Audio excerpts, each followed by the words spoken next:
Hello everybody, I'm Abasul and welcome to my course on communication and network security. So now we are going to discuss about our fourth module, that is secure communication. So let's take a look at some of the alternative type of network design we often have to look at today. Secure network design requires that we are able to secure many different type of network. Each network has similar security requirement and similar risk, but has often different sort of priorities as well. Some networks are very much interested in the confidentiality of the communication, other in high integrity, and other in very high level of availability, and some in all of them. Take for an example the flexibility we have today. We move from hardware based system, whereas a network was connected and you used that attached to today's world of having the hardware that is managed through a management panel. And now we have software defined network, so that we can have a various network connection, but we can manage those using software more efficient and flexible.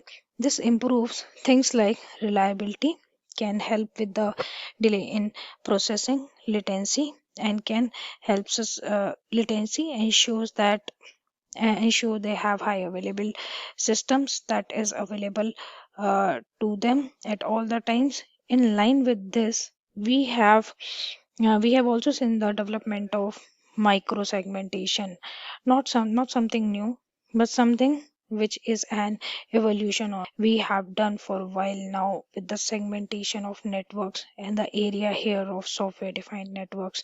Now we have created different network segments using software and control the traffic between those, so that we can actually put not just a hardware type of firewall on a network connection, but we can bring those rules and policy enforcement right down to individual little network node.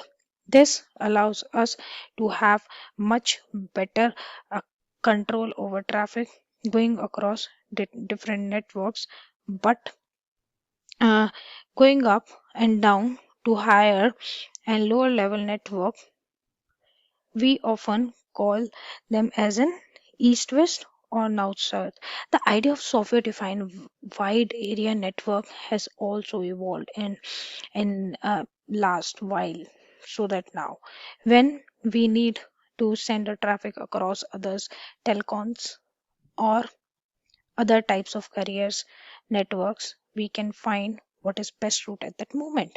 Maybe we choose a path right now that is based on cellular or LTE, or maybe we use MPLS or other typical broadband connections. The idea of software defined VLAN is that we can adjust to traffic loads and congestions,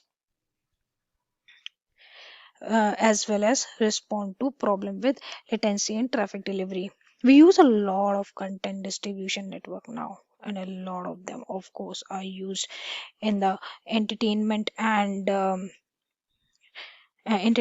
software distribution. So this is what we are having in our next slide, content distribution network. We can roll out very large software patches and upgrade to or distributed and disperse distribution, so that people connect to a local edge server and is able to download off or more or less local connection, rather than having to download halfway across the globe a very large packet of information. The idea, of course, with this is that we can push things out of the edge over a high speed link and then download it at whatever speed is appropriate between the edge server and the endpoint device. We can also store the actual content out at those edge servers. We keep it in cache so that it is available for other user from the area over next short while. We have also seen the use of VXLAN. So VXLAN is called as a virtual extendable LAN. The, this VXLAN increase the number of VLANs available and allow us to control the network segmentation between them in a way that is really based on principle of software defined networking.